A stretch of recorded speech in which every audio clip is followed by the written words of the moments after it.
Before we start the video, just like to take the opportunity to remind everybody I have an email subscription list.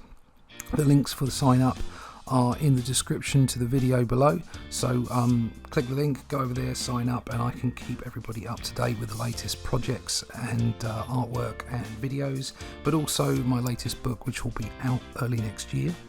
It's based around a very different version of Death than we've seen in pop culture so far. He's coming out of retirement to help a transformed human soul to stop an ancient enemy from invading the Earth dimensions with his demon horde. It's action, adventure, pathos and heart all the way in this story. It's definitely got its feet firmly based in the Bronze Age, and it's all ages.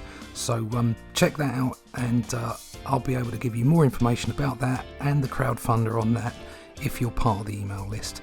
I'll also make sure there's an extra perk in the crowdfunding for anybody who is on the email list. So with that, thanks very much for listening, and on with the video. Hi there, and welcome back to the dojo. This is Russ Leach. I'm the comic book black belt, and this is a video close to my heart. It's the inks and colours. I'll break down the pencils and colours for you later in the video. The first part are the inks, going over my pencils. For a book called Heroes, it's a charity book, and it's run by Tim Quinn, who is an ex-Marvel editor, and his brainchild is the Fab 4000. And the whole idea being that anybody can be a superhero, and the main superpower would be compassion, which is a fine concept. It really is. And he's using that concept along with a lot of other properties that he owns from his vast career in publishing, especially in comics, but also from other aspects of publishing and entertainment. He's using those within this book, and he's teamed up with the Lions Club, who are a charitable organisation who do great work, and basically put this book together. And the second book of this run, second issue, he's asked me to do a story that Stan Lee actually gave to him. So it's been a real pleasure and an honour to pencil and ink that story for Tim and Stan. That story is just a two-page story that I've done for him. Will be in this book as well, and I have a video on how those pages came together as well. But this is just about the cover, and like I say, we're starting off with the inking, and then I'll be showing you the finished pencils through to inks and to colour right at the end, and also obviously the presentation of the cover itself. Covers are hugely important.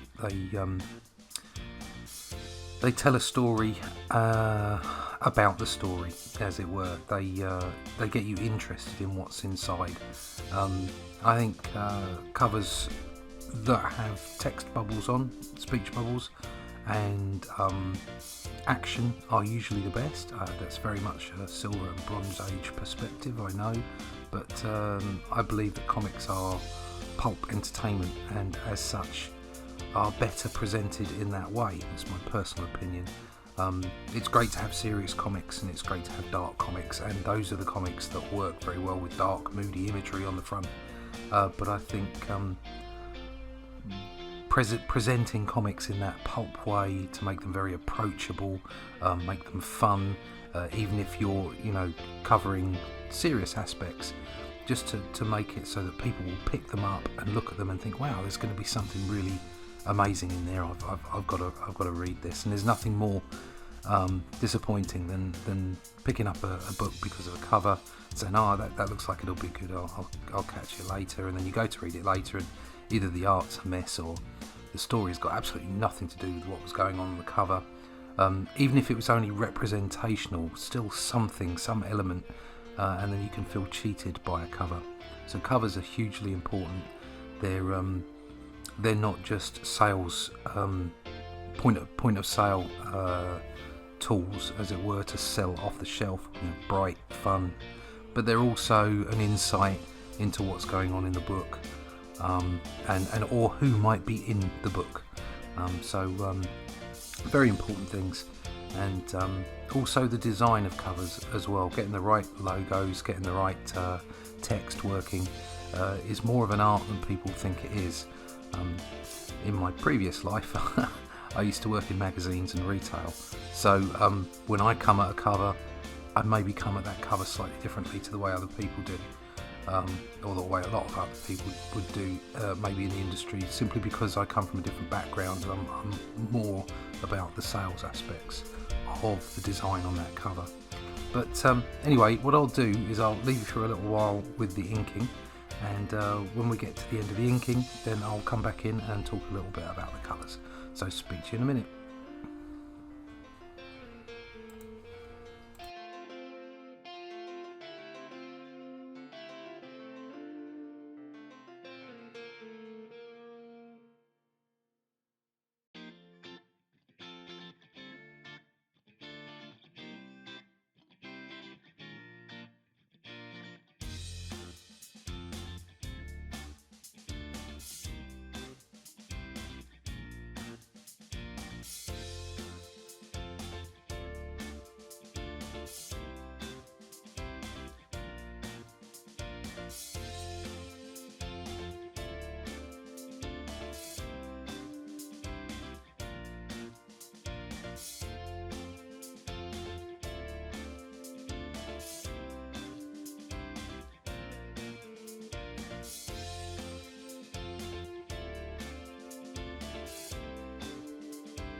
Hi there, so I'm back again, back in the room, and I've just finished off, as you can see there on those inks, just finished off Stan, giving you the pointy finger, saying you can be a hero too.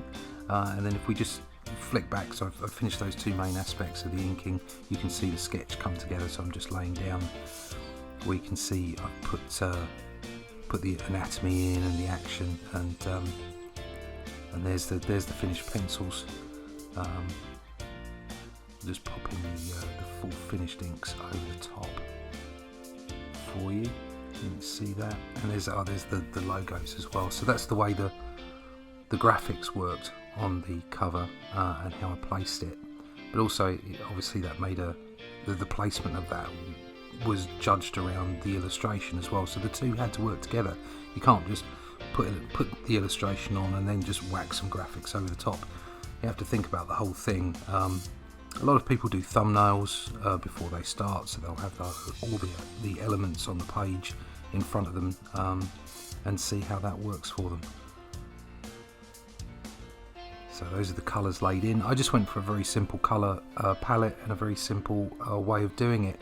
So I would lay down flat colours and then just pop on a tone of black to add some shadow, knock it back to about 20 or 30%, and then put on a white highlighter again around 30%. And you can see the whole of the background there I've knocked back, and then laid down a simple but fun background colours. There's some Kirby crackle in there and stuff like that. So there you go, that's how I put the cover together. The cover's up on the screen now if you have a quick look at. Very enjoyable. Tim knows exactly what he's doing, and has been involved in so many books and so many covers over the years. The one thing I would say is quite important is to have a brief for your cover. The last thing you want is, say you're in a team, the last thing you want is a member of your team or your editor or a writer saying, "Oh, do whatever you like." If you do that, make sure you do lots of thumbnails, or at least 4 or 5, so that you can nail down exactly what everybody's happy with. The worst brief in the world is do what you like. Most of the time you'll get a loose brief. I got a loose brief from Tim. It was loose enough that it was I could play with it, but it was it was a kernel of an idea that I could coalesce around and produce the cover that I did, and he was happy with it. So that's great. That's what really matters at the end of the day. And also that the cover can jump, that it's bright, it's colourful, it tells you what's going on the inside without being too explicit, and also sells the book to you. So that's it really. That's the cover for Heroes. I'm very pleased to have been involved with it, but obviously very pleased to have drawn the story from Stan Lee, and I'll be putting up another video again soon once the book is out to show you exactly how the pages came together. So that's about it for now. As I said at the start of the video, email list, if you can sign up for the email list, that would be great, so that I can keep you informed about what's going on with the channel, but mostly importantly my book, Only Death Can Save Us. The links are in the description. Also the links to the Heroes current issue is in the and the Facebook page is in the description. Like, share, subscribe, please hit that share because sharing it really helps the algorithms on YouTube. But obviously liking it, if you can subscribe if you're not already subscribed. If you're already a subscriber, once again thank you so much for subscribing. Also you guys over on BitChute that have subscribed, and just thanks for being there and supporting. So I'm going to go now. Thanks very much for joining me in the dojo today, and I'll see you again with another video real soon. Bye bye.